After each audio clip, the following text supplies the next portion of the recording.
On this episode of China Uncensored, the Chinese regime is hacking U.S. defense contractors. Look, guys, password 1 is a bad password.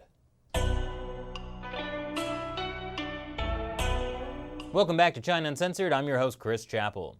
The Chinese Communist Party has hacked the U.S. again. And this time, they've stolen military secrets. I'm sure everything is fine. This particular hack happened in January and February 2018. The Washington Post reports the Chinese Communist Party was able to get its hands on hundreds of gigabytes of data on everything from strategic submarine warfare data to a secret project known as Sea Dragon. Well, I guess it might as well be a sea monkey now. The program began in 2012. It was supposed to adapt existing U.S. military technologies to new applications into a disruptive offensive capability.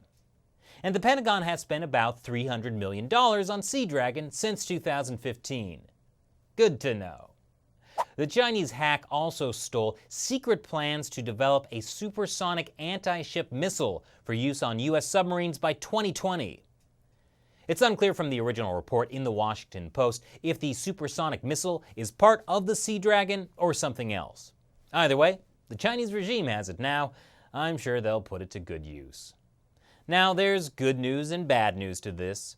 The good news is everything that was hacked was technically unclassified.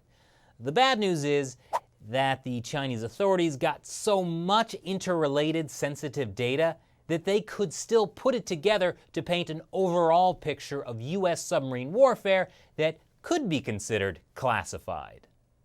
For example, the Chinese Communist Party could now know how close a Chinese sub can get to the U.S. Navy before it's detected, whereas before, they had to rely on tactical dolphins. Now, it's not really surprising that the Chinese regime hacked the U.S. military. Remember, Chinese hackers stole the designs for the F-35, which the U.S. spent $400 billion to develop. Chinese hackers also stole designs for the Patriot PAC-3 missile system. And they tried to steal plans for the THAAD missile defense system the U.S. installed in South Korea. They also got plans for the Black Hawk helicopter and the Navy's new littoral combat ship. You know what? This is not looking good for the U.S. military. But I'm sure this is happening because Chinese military hackers are just so advanced, right? What's that, Shelley? This stuff happens because defense contractors forgot to use passwords? I mean, come on, even my grandmother knows how to use passwords. Okay, her password is grandma's password, but that's still better than nothing. Now, the name of the contractor that was hacked earlier this year for the information on submarine warfare was not released to the public. And we don't know how they were hacked in this case. But the good news is, this is something the U.S. military is actively concerned about. Here's Admiral Philip Davidson talking about Chinese hacking at a recent Senate Armed Services Committee. I believe that they are stealing technology in just about every domain and trying to use it to their advantage. And what's the means that they use to steal that technology?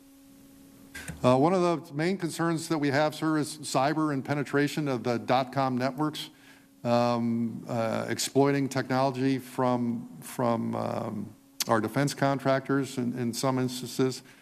In this report from February, it says most detected Chinese cyber operations are focused on defense contractors or IT and communications firms. And yet, despite being targets of Chinese hacking, these defense contractors aren't always great about defense. I guess that's ironic? Of course, it doesn't help when the Pentagon itself screws up. Fortunately, in response to all this coming to light, the Pentagon Inspector General's office said that Defense Secretary Jim Mattis had asked it to review contractor cybersecurity issues. Hey, I have an idea for how to protect top-secret military files from Chinese hackers, since, using passwords doesn't work for us. We can just rename our top-secret military files so they sound really boring. Like, instead of calling this strategic submarine warfare program Sea Dragon, let's call it Sea Cucumber. It's just like how if you have a top-secret file on your computer, like photos of your extensive embarrassing Beanie Baby collection, not that I have one, you should put them in a folder called Family Vacation Photos. No one will ever open that. Plus, imagine the Chinese hacker who tries to brag about stealing the files for Operation Sea Cucumber. The other Chinese hackers will laugh at him forever. Which is why this plan is foolproof. And before we go, it's time for me to answer another question from a fan. Evan B. asks, Chris, how do you think China's military would fare in a full-scale war against another Western nation? Well, you might think that with all the hacking, the Chinese military could be an equal match someday. But I doubt it. If it ever came down to a boots-on-the-ground war between China and, let's say, the US, with equipment and troop size being roughly equal, the US would win for sure. That's because the US has extensive combat experience and hardly anyone in the Chinese military does. But that's not how the Chinese military thinks about warfare. They look at it as asymmetrical warfare. So instead of going toe-to-toe with guns and airplanes, the Chinese military would do things like hack the power grid in American cities, disrupt our financial system, or even poison our drinking water, which is actually something we know the Soviets once had a plan for. The Communist Party would have zero qualms about killing American civilians. I mean, look how they treat Chinese civilians. So a war with Communist China would be very problematic. It's just not the knockoff F-35s I'd be worried about. And on that delightful note, what do you think about the Chinese hacking of U.S. defense contractors? And what should the U.S. Navy name its next secret project? Leave your comments below.